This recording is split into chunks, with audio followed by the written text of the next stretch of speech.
Random House Audio presents The Innocent Man, Murder and Injustice in a Small Town by John Grisham.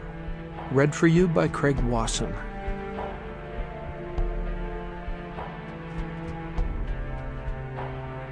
Dedicated to Annette Hudson and Renee Simmons, and to the memory of their brother. Chapter 1. The rolling hills of southeast Oklahoma stretch from Norman across to Arkansas and show little evidence of the vast deposits of crude oil that were once beneath them. Some old rigs dot the countryside. The active ones churn on, pumping out a few gallons with each slow turn and prompting a passerby to ask if the effort is really worth it. Many have simply given up and sit motionless amid the fields as corroding reminders of the glory days of gushers and wildcatters and instant fortunes. There are rigs scattered through the farmland around Ada, an old oil town of 16,000 with a college and a county courthouse. The rigs are idle, though. The oil is gone. Money is now made in Ada by the hour in factories and feed mills and on pecan farms. Downtown Ada is a busy place. There are no empty or boarded-up buildings on Main Street. The merchants survive, though much of their business has moved to the edge of town. The cafes are crowded at lunch. The Pontotoc County Courthouse is old and cramped and full of lawyers and their clients. Around it is the usual hodgepodge of county buildings and law offices. The jail, a squat, windowless bomb shelter, was for some forgotten reason built on the courthouse lawn. The methamphetamine scourge keeps it full. Main Street ends at the campus of East Central University, home to 4,000 students, many of them commuters. The school pumps life into the community with a fresh supply of young people and a faculty that adds some diversity to southeastern Oklahoma. Few things escape the attention of the Ada Evening News, a lively daily that covers the region and works hard to compete with the Oklahoman, the state's largest paper.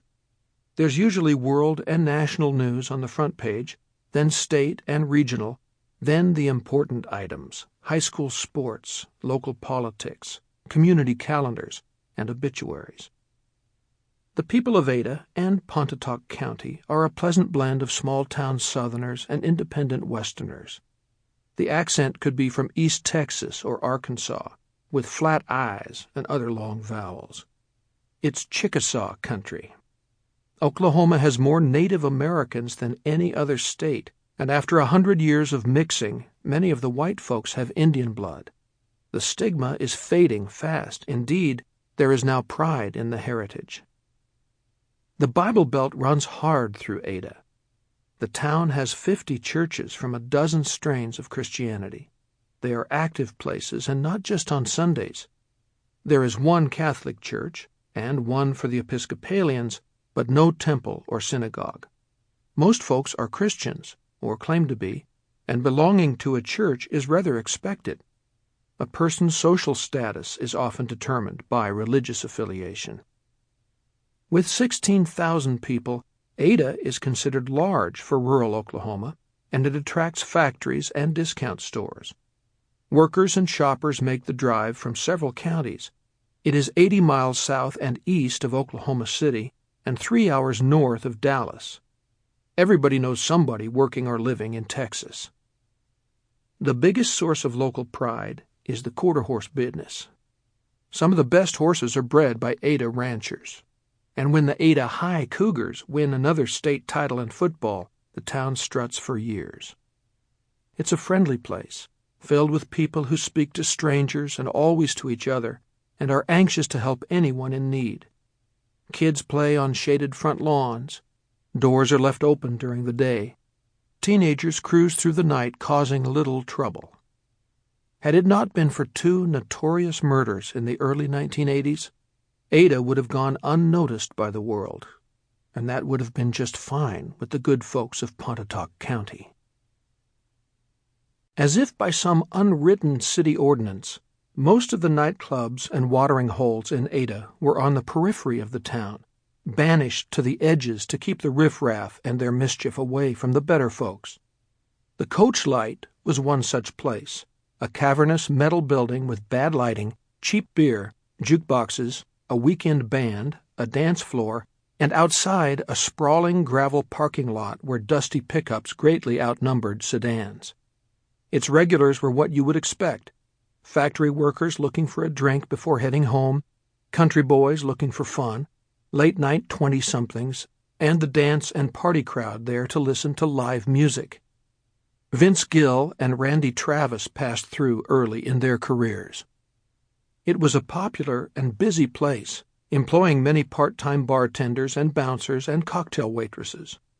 One was Debbie Carter, a 21-year-old local girl who'd graduated from Ada High School a few years earlier and was enjoying the single life. She held 2 other part-time jobs and also worked occasionally as a babysitter. Debbie had her own car and lived by herself in a 3-room apartment above a garage on 8th Street near East Central University. She was a pretty girl, dark-haired, slender, athletic, popular with the boys, and very independent. Her mother, Peggy Stillwell, worried that she was spending too much time at the Coach Light and other clubs. She had not raised her daughter to live such a life. In fact, Debbie had been raised in the church. After high school, though, she began partying and keeping later hours. Peggy objected, and they fought occasionally over the new lifestyle. Debbie became determined to have her independence. She found an apartment, left home, but remained very close to her mother. On the night of December 7th, 1982, Debbie was working at the Coach Light, serving drinks and watching the clock. It was a slow night, and she asked her boss if she could go off duty and hang out with some friends. He did not object, and she was soon sitting at a table having a drink with Gina Vieta, a close friend from high school, and some others. Another friend from high school, Glenn Gore, stopped by and asked Debbie to dance. She did, but halfway through the song she suddenly stopped and angrily walked away from Gore. Later, in the ladies' restroom, she said she would feel safer if one of her girlfriends would spend the night at her place, but she did not say what worried her. The Coach Light began closing early, around 12:30 a.m., and Gina Vieta invited several of their group to have another drink at her apartment. Most said yes. Debbie, though, was tired and hungry and just wanted to go home. They drifted out of the club in no particular hurry. Several people saw Debbie in the parking lot chatting with Glenn Gore as the Coach Light was shutting down. Tommy Glover knew Debbie well because he worked with her at a local glass company. He also knew Gore. As he was getting in his pickup truck to leave, he saw Debbie open the driver's door of her car. Gore appeared from nowhere. They talked for a few seconds, then she pushed him away. Mike and Terry Carpenter both worked at the Coach Light, he as a bouncer, she as a waitress. As they were walking to their car, they passed Debbie's. She was in the driver's seat, talking to Glenn Gore, who was standing beside her door. The Carpenters waved goodbye and kept walking.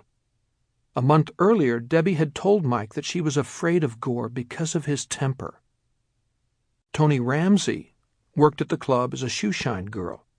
The oil business was still booming in Oklahoma in 1982.